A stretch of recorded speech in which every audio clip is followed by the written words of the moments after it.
DMK కూటమితో కలిపితే 48 కాదు ఇంకా ఎక్కువ స్థానాలు వెళ్ళే అవకాశం ఉంది. అన్నా డిఎంకేతో కలిసి అన్నా డిఎంకే ఇండివిజువల్గా 57 స్థానాలు అండ్ టీవీకే ఇండివిజువల్గా 110 స్థానాల్లో ఇప్పటివరకు లీడింగ్లో కొనసాగుతోంది. అటు వెస్ట్ బెంగాల్ చూస్తున్నా, వెస్ట్ బెంగాల్లో బీజేపీ 190 స్థానాల్లో, తృణమూల్ కాంగ్రెస్ 93 స్థానాల్లో, కాంగ్రెస్ 1 స్థానంలో, ఇండిపెండెంట్లు 3 స్థానాల్లో. ఇక అస్సాం విషయానికి వస్తే అస్సాంలో ఇప్పటివరకు 126 స్థానాలు జరిగిన ఎన్నికల్లో బీజేపీ 79, కాంగ్రెస్ 24, బీఓపీఎఫ్ అంటే కూటమి ఉంది ఇందులో. సో కూటమిలో ఉన్నటువంటి పార్టీలు అన్నీ కలిపి అస్సాంలో వచ్చిన స్థానాలు సుమారుగా అటు కాంగ్రెస్ పార్టీకి వచ్చిన స్థానాలు కేవలం 30-35 స్థానాల వరకు మాత్రమే పరిమితమైంది. అదే బీజేపీ ఇక్కడ సుమారుగా 90 పైచిలుకు స్థానాల్లో లీడ్లో కొనసాగుతోంది. అస్సాం రిజల్ట్స్ సంబంధించి రైట్ సైడ్లో చూస్తూ ఉన్నారు. Yes, Assam results 98 BJP, 26 Congress and ఇతరులు 2 స్థానాలు మాత్రమే. సో ఇక్కడ బీజేపీ పూర్తిస్థాయి మ్యాజిక్ ఫిగర్ దాటేసి చాలా దూరం వెళ్ళిపోయింది. సో గవర్నమెంట్ గ్యారంటీ కేరళలో UDF government Indian national Congress మొత్తం సుమారుగా 61 స్థానాలు ఇండివిజువల్గా ఒంటరిగానే అక్కడ గెలుపొందగలిగింది. సో సింగిల్ లార్జెస్ట్ పార్టీగా ప్రభుత్వాన్ని ఏర్పాటు చేసే అవకాశాలు ఆల్రెడీ కూటమి ఉంది కాబట్టి యూడీఎఫ్లో ఉన్నటువంటి కూటమి సభ్యులంతా కలిసి ప్రభుత్వాన్ని ఏర్పాటు చేస్తారు. ఇక పుదుచ్చేరిలో బీజేపీ, ఏఎన్ఆర్సీ 2 కలిసి ఎన్డీఏ కూటమి ప్రభుత్వాన్ని ఏర్పాటు చేయబోతోంది. సో ఏఎన్ఆర్సీ ఇండివిజువల్గా 4 స్థానాల్లో గెలిచింది, 5 స్థానాల్లో లీడింగ్ కొనసాగుతోంది. బీజేపీ 1 స్థానంలో గెలిచింది, 1 స్థానంలో లీడింగ్ కొనసాగుతోంది. కాంగ్రెస్ పార్టీ 0 ఇక్కడ, అన్నా డిఎంకే 0, 1 స్థానంలో కాంగ్రెస్ పార్టీ, 1 స్థానంలో అన్నా డిఎంకే గెలుపొందింది పుదుచ్చేరిలో. ఇక తమిళనాడు విషయానికి వస్తే తమిళనాడులో మీకు తెలిసిందే లీడ్స్ కొనసాగుతున్నాయి. 110 స్థానాల్లో టీవీకే అండ్ అన్నా డిఎంకే 57, డిఎంకే 48. సో అన్నా డిఎంకే 2వ స్థానం, డిఎంకే 3వ స్థానం. ప్రభుత్వాల్ని గతంలో జయలలిత చరిష్మా మార్క్తో 10 ఏళ్ల పాటుగా నడిపించిన ప్రభుత్వం కాస్త 2021లో తమిళనాడులో డిఎంకే నేతృత్వంలో, స్టాలిన్ నేతృత్వంలోని ఆ పార్టీ కొల్లగొట్టింది. ఆ తర్వాత మళ్ళీ డిఎంకే వస్తుందని చాలామంది ఆశించారు. ఎగ్జిట్ పోల్ ఫలితాలు కూడా అవే ఆశించాయి.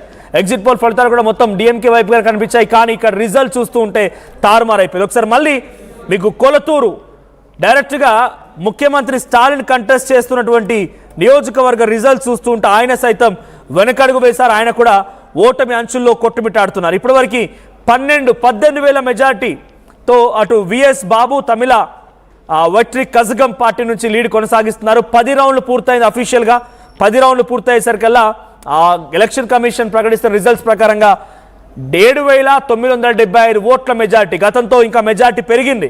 స్టాలిన్ కూడా ఇక్కడ ఓడిపోబోతున్నారా అంటే ఇక్కడ రిజల్ట్స్ చూస్తుంటే స్టాలిన్ ఓటమి కూడా ఖాయంగా కనబడుతోంది.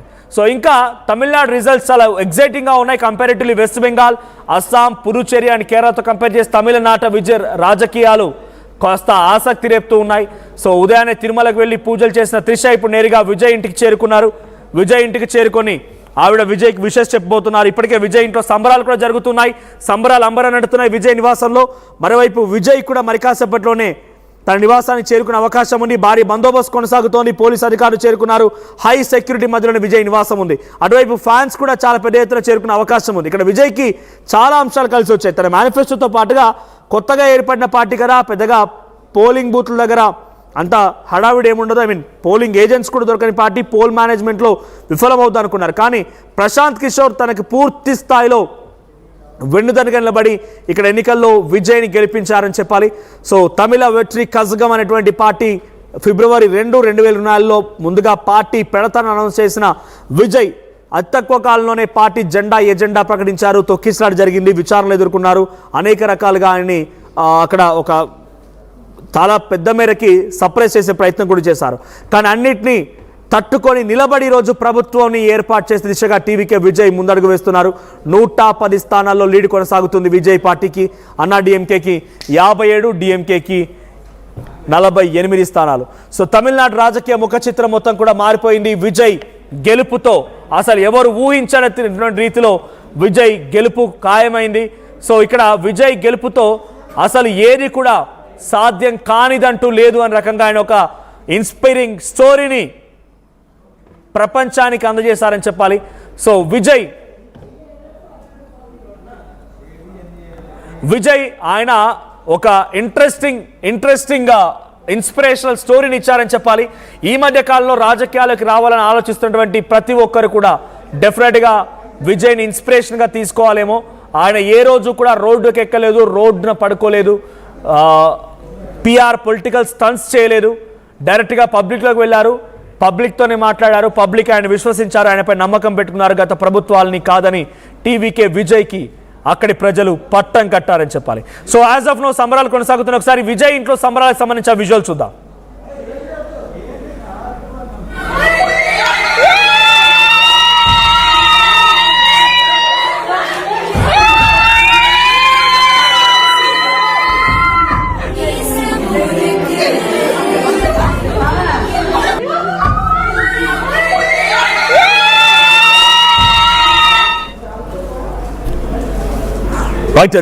తెలంగాణ చెవెల్ ఎంపీ కొండ విశ్వేశ్వరరెడ్డి మాట్లాడుకొచ్చారు. రిజల్ట్స్